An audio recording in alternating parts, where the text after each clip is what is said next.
नमस्कार दोस्तों, आपका हमारे YouTube चैनल कैरियर कोच में स्वागत है। दोस्तों, अभी तक हम लोगों ने आधुनिक भारत के इतिहास के सीरीज के तहत 140 सवालों को हल कर लिया है। दोस्तों, मैं उम्मीद करता हूं आपने इन सभी सवालों को हल कर लिया होगा। तो चलिए आज के सेशन में हम लोग शुरू करते हैं। आज का पहला सवाल है कि किस वायसराय की हत्या अंडमान निकोबार द्वीप समूह में जब वह भ्रमण पर था एक दंडित अपराधी के द्वारा कर दिया गया था। तो दोस्तों, इससे पहले वाले सेशन में हम लोगों ने पढ़ा था कि सबसे पहली जो जनगणना शुरू हुई थी वो किनके कार्यकाल में शुरू हुआ था? लॉर्ड मेयो के कार्यकाल में शुरू हुआ था। कब हुआ था? तो वो हुआ था 1872 ईस्वी में। और जनगणना आपका नियमित कब से हुआ था? तो वो हुआ था आपका 1881 से इसके कार्यकाल में, तो रिपन के कार्यकाल में। अब यहाँ ये जो लॉर्ड मेयो है, इन्हीं का हत्या जो आपका है अंडमान निकोबार द्वीप समूह में एक अपराधी के द्वारा कर दिया गया था। तो इस प्रकार इसका उत्तर क्या हो गया? इसका उत्तर हो गया आपका सी। अगला सवाल है आपका कि अफगानिस्तान के प्रति एक जोश भरी या अग्र फॉरवर्ड नीति, या इसी को हम लोग कहते हैं एक आक्रामक नीति का अनुसरण करने वाला गवर्नर जनरल कौन था? तो देखिए, इस गवर्नर जनरल के पहले जितने भी गवर्नर जनरल रहा करते थे, उन्होंने वहां कोई आक्रामक नीति नहीं अपनाया था अफगानिस्तान को लेकर। उसे एक बफर स्टेट की तरह रोक के रखा था। दोस्तों, तो कौन सा ऐसा पहला गवर्नर जनरल था जिसने यहाँ पे अग्र फॉरवर्ड या आपका एक आक्रामक नीति अपनाया था अफगानिस्तान को लेकर? तो वो कौन था? तो वो था आपका लिट्टन। और ये कब बना था दोस्तों वायसराय यहाँ का, भारत का? तो ये बना था आपका 1876 में। कब? तो 1876 में ये वायसराय बना था। दोस्तों, अगला सवाल है आपका कि कौन भारत का वायसराय सबसे दीर्घ काल तक रहा है? देखिए, 4 वायसराय दिए गए हैं, इन चारों का कार्यकाल आपको याद रखना होगा। तो अगर हम बात करें लॉर्ड कर्जन का कार्यकाल, तो इनका कार्यकाल कब से कब तक था? तो इनका था आपका 1899 से लेकर 1905 तक। अगर हम डफरिन का बात करें तो इनका कब से कब तक था? इनका था आपका 1884 से लेकर आपका 1888 तक। अगर लॉर्ड हॉर्डिंग का बात करें तो इनका था आपका 1910 से लेकर आपका 1916 तक। और लॉर्ड मेयो का बात करें तो इनका था आपका 1869 से लेकर आपका 1872 तक। दोस्तों, तो इस प्रकार अगर सबसे लंबा कार्यकाल का हम लोग बात करते हैं तो सबसे लंबा कार्यकाल जो था वह था आपका लॉर्ड कर्जन का। अगला सवाल है कि भारत में स्थानीय स्वायत्त शासित संस्थाएं 1882 में सशक्त की गई थी। देखिए, ये जो आपका स्थानीय स्वायत्त शासित संस्थाएं से संबंधित जो आपके वायसराय हैं दोस्तों, वो है आपके लॉर्ड रिपन। तो किनके द्वारा किया गया था सशक्त? तो ये किया गया था आपका लॉर्ड रिपन के द्वारा। अगला सवाल है आपका कि भारत में स्थानीय स्वायत्त शासन को किसने प्रोत्साहित किया? तो अभी हम लोगों ने तुरंत देखा था कि इसको प्रोत्साहित किसके द्वारा किया गया था? तो ये किया गया था आपका लॉर्ड रिपन के द्वारा। तो इसका उत्तर क्या हो गया? इसका उत्तर हो गया आपका डी। अगला सवाल है आपका कि इल्बर्ट बिल विवाद संबंधित है। तो देखिए, इल्बर्ट विवाद किससे संबंधित था? तो पहले हम लोग ये समझेंगे कि इल्बर्ट बिल विवाद था क्या। दोस्तों, तो देखिए, इल्बर्ट साहब जो थे वो आपका वायसराय परिषद के एक विधि सदस्य थे। इन्होंने एक विधेयक प्रस्तुत किया। कब? तो ये किया था आपका 2 फरवरी, ये भी याद रखेंगे आप, 2 फरवरी 1883 को। दोस्तों, उस विधेयक में क्या था? तो उस विधेयक में था कि जाति के आधार पर जो आपका भेद किया जाता है किनके बीच? तो आपके जो भारतीय न्यायाधीश थे और यूरोपीय न्यायाधीश, उनके बीच जो भेद किया जाता है उसे हटा दिया जाए। तो दोस्तों, इससे आपका यूरोपीय वासी वह संतुष्ट नहीं हुए। उन्हें इसका काफी विरोध किया। क्यों? क्योंकि उनका मानना था कि जो भारतीय न्यायाधीश हैं वह यूरोपीय न्यायाधीश से की तुलना में उनके पास ज्ञान कम है। तो इस प्रकार उन्होंने इनका जो आपका कह सकते हैं, इन्होंने जो बिल प्रस्तुत किया था उनका उन्होंने विरोध किया। तो इसी से संबंधित था आपका इल्बर्ट बिल विवाद। और दोस्तों, यह विवाद इतना बढ़ गया था कि उस समय के जो आपके वायसराय थे लॉर्ड रिपन, उन्होंने उनको अपने पद से त्यागपत्र देना पड़ गया था। तो समझ सकते हैं कि इल्बर्ट बिल विवाद किससे संबंधित था। यहाँ देखिए, आपके पास जो सी ऑप्शन है उसमें क्या है कि यूरोप के लोगों के मामले की सुनवाई करने के लिए भारतीय न्यायाधीशों पर लगाई गई अयोग्यता, ये अयोग्यता किस आधार पर था? तो सिर्फ जाति के आधार पर। क्यों? क्योंकि भारतीय न्यायाधीश जो थे वह दोस्तों अश्वेत थे, वो श्वेत नहीं थे। इस प्रकार इसका उत्तर क्या हो जाएगा? तो इसका उत्तर हो जाएगा आपका सी। अगला सवाल है कि किस पदावधि में महिलाओं तथा बच्चों के कार्य अवधि के घंटों को सीमित करने तथा स्थानीय शासन को आवश्यक नियम बनाने के लिए प्राधिकृत करने के लिए प्रथम फैक्ट्री अधिनियम, ध्यान दीजिएगा, प्रथम फैक्ट्री अधिनियम का अभिग्रहण किया गया था दोस्तों। तो ये किनके कार्यकाल में किया गया था? तो ये किया गया था आपका लॉर्ड लिटन के कार्यकाल में, या बेंटिक के कार्यकाल में, या रिपन के कार्यकाल में, या कैनिंग के कार्यकाल में। तो दोस्तों ये किया गया था आपका लॉर्ड रिपन के कार्यकाल में। अब हम लोग समझेंगे कि इसमें था क्या दोस्तों। तो देखिए ये जो लॉर्ड रिपन जो है वो, अगर हम लोग बात करें कि ब्रिटिश वायसराय में से जो कि भारत में थे, सबसे अधिक उदारवादी इन्हीं को माना जाता है दोस्तों। उन्होंने बहुत से ऐसे कार्य किए जो आपका मजदूरों या भारतीय वासियों के लिए जो है वह सही था। जैसे कि अगर हम लोग बात करें कि अगर मान के चलिए फैक्ट्रियों में जो काम करने वाली महिला तथा जो बच्चे थे उनके संबंध में जो है उन्होंने प्रथम फैक्ट्री अधिनियम कब, तो ये लाया था आपका 1881 से, हम लोग कहते हैं प्रथम फैक्ट्री अधिनियम 1881 के रूप में लाया था दोस्तों। इसमें क्या किया गया था? तो इसमें जो है आपका 7 वर्ष से कम, ध्यान दीजिएगा, 7 वर्ष से कम उम्र के बच्चों के लिए जो फैक्ट्री में काम करने पर रोक लगा दिया गया था। और अगर 7 से वह 12 वर्ष के जो बच्चे हैं वो सिर्फ कितने देर काम करेंगे? तो वो काम करेंगे आपका 9 घंटे ही। कितने? तो 9 घंटे काम करेंगे दोस्तों। और महीने में इन्हें कितना? तो आपका 4 दिन जो है वह छुट्टी भी देना होगा। तो इस अधिनियम में क्या किया था कि 7 वर्ष से कम उम्र के बच्चे तो काम करेंगे ही नहीं, 7 से 12 वर्ष के जो उम्र के बच्चे होंगे वो 9 घंटे से ज्यादा काम नहीं करेंगे, और उन्हें आपका महीना में 4 दिन का जो है अवकाश भी देना होगा। तो किसके कार्यकाल में ये किया गया था? ये किया गया था आपका लॉर्ड रिपन के कार्यकाल में। अगला सवाल है आपका कि निम्नलिखित कथनों पर विचार कीजिए। जैसे फैक्ट्री एक्ट 1881 औद्योगिक कामगारों की मजदूरी नियत करने के लिए और कामगारों को मजदूर संघ बनाने देने की दृष्टि से पारित किया गया था। तो देखिए इसमें ऐसा कोई प्रावधान नहीं था दोस्तों। इसमें क्या प्रावधान था आपका फैक्ट्री एक्ट 1881 में? इसमें जो है आपका केवल ऐसे मजदूर जो बच्चे थे, वो भी कितने, जैसे आपके 7 साल से जो कम था उसे काम करना जो है वो मनाही था, और जो आपका 7 से 12 वर्ष के जो बच्चे थे उन्हें केवल 9 घंटे काम कर सकते थे दिन भर में, और आपका जो है महीना में इनको 4 छुट्टी भी देने का इसमें प्रावधान था। तो इस प्रकार ये आपका गलत हो जाएगा, क्योंकि यहाँ पे पूछा गया है मजदूर लिखा गया है जो कि सिर्फ इसमें सिर्फ बच्चे थे। तो इस प्रकार ये जो है वह गलत हो जाएगा। दूसरा कथन आपका NM लोखंडे ब्रिटिश भारत में मजदूर आंदोलन को संगठित करने में अग्रगामी थे। तो जी हाँ दोस्तों, ये आपका कथन सही है, क्योंकि ये जो आपके NM लोखंडे थे उन्होंने भारत में मजदूर आंदोलन जो है संगठित किया था। इस प्रकार सिर्फ यहाँ पे कथन आपका केवल 2 सत्य है। तो इसका उत्तर क्या हो गया? केवल बी। अगला सवाल है आपका कि निम्नलिखित में से किसे भारत में स्थानीय स्वशासन का जनक माना जाता है दोस्तों। तो किसे माना जाता है? तो ये माना जाता है आपका लॉर्ड रिपन को। इन्हीं के कार्यकाल में दोस्तों आपका स्थानीय स्वशासन प्रस्ताव 1882 जो है आपका लाया गया था, और इसी से स्वशासन का, स्थानीय स्वशासन का प्रारंभ माना जाता है दोस्तों। इन्हें जो है आपका स्थानीय स्वशासन का पिता भी कहा जाता है। किनको? तो लॉर्ड रिपन को। इस प्रकार इसका उत्तर क्या हो गया? तो इसका उत्तर हो गया आपका डी। अगला सवाल है आपका कि निम्नलिखित में से कौन सा युग्म सही सुमेलित नहीं है। मैंने आपको बोला था कि जब भी आप नहीं सुमेलित नहीं वाला कथन देखेंगे उसे आप ध्यान से पढ़ेंगे दोस्तों। देखते हैं पहला कथन क्या है इसमें, स्थानीय स्वशासन, लॉर्ड लिटन।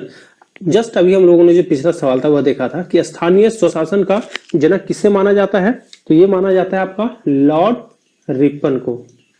तो इस प्रकार ये जो कथन था वो क्या था आपका? गलत था, और यही पूछा गया था आपसे कि कौन सा सुमेलित नहीं है। तो इसका उत्तर कौन सा हो जाएगा? ए। और ऑप्शन देख लेते हैं हम लोग, जैसे सहायक संधि, तो ये इसके जनक कौन थे? तो ये थे आपके लॉर्ड वेलेजली। राज्य अपहरण नीति, जिसे हम लोग हड़प नीति भी कहते हैं, वो कौन था आपका? डलहौजी।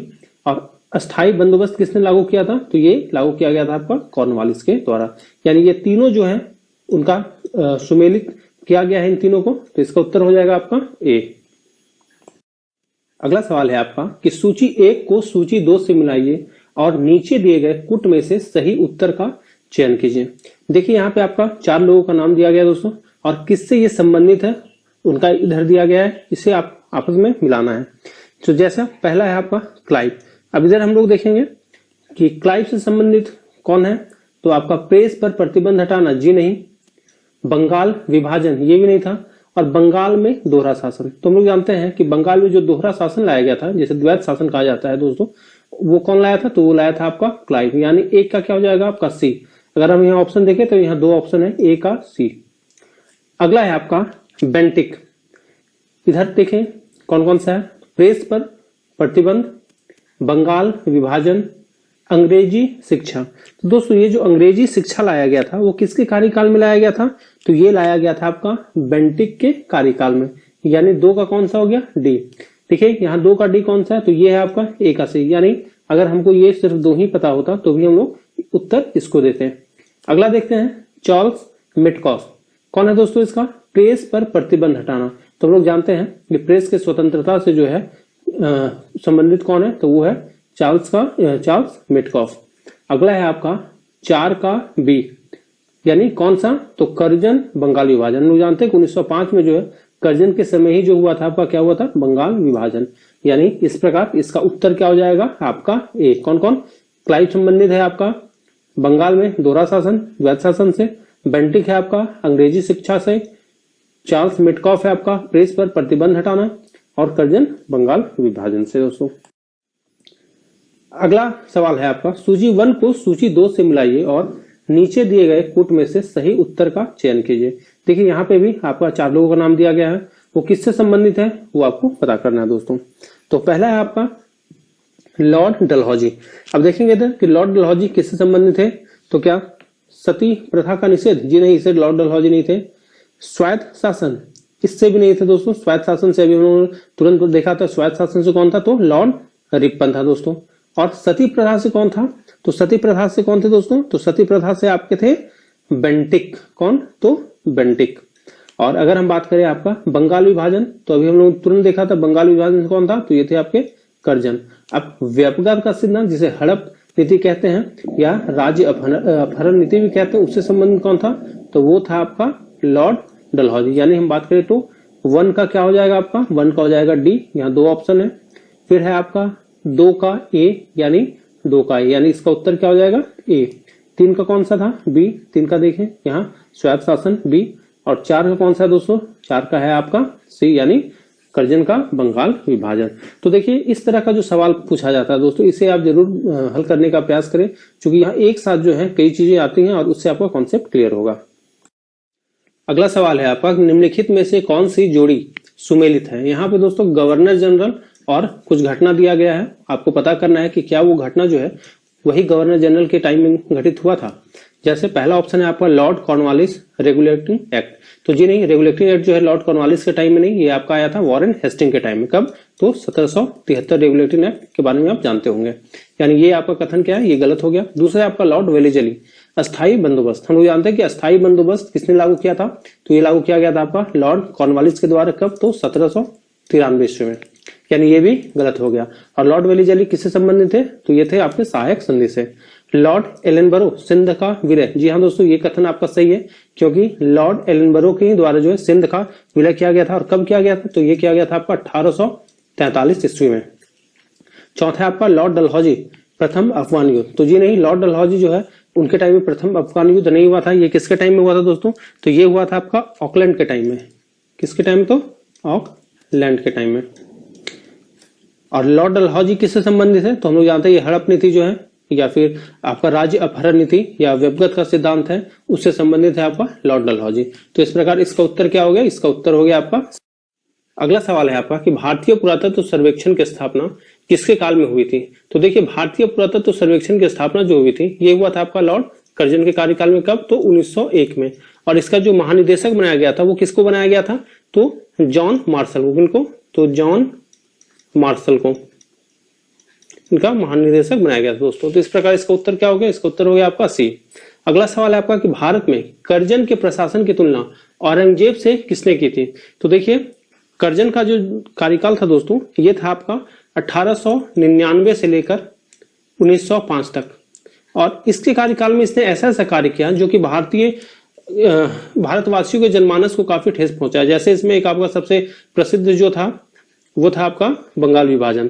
तो इसकी जो शासन का तुलना था वो औरंगजेब से किया गया। किसके द्वारा? तो ये किया गया था आपका जी के गोखले के द्वारा। तो इस प्रकार इसका उत्तर क्या हो गया, तो इसका उत्तर हो गया आपका बी।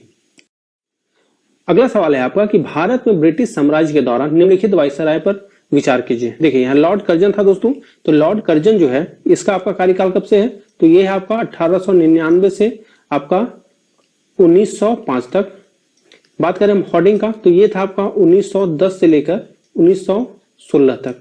चेम्सफोर्ड का बात करें दोस्तों, तो चेम्सफोर्ड का जो कार्यकाल था ये था आपका 1916 से लेकर 1921 तक।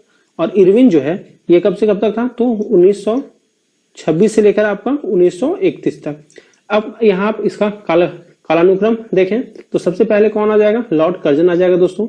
फिर कौन आएगा इसमें, फिर आ जाएगा आपका हॉर्डिंग। फिर कौन आएगा, तो ये जाएगा आपका लॉर्ड चेम्सफोर्ड। और फिर कौन सा आएगा, तो ये आ जाएगा आपका लॉर्ड इरविन। यानी 1 2 3 4 ये ऑप्शन सिर्फ यहाँ है ए में 1 2 3 4। तो इसका उत्तर क्या हो गया आपका। अगला सवाल है आपका कि असैनिक प्रशासन 1905 के संदर्भ में कौन सा कथन सही है। पहला है लॉर्ड कर्जन ने प्रांतीय सीमाओं को पुनर्गठित करने का निर्णय लिया।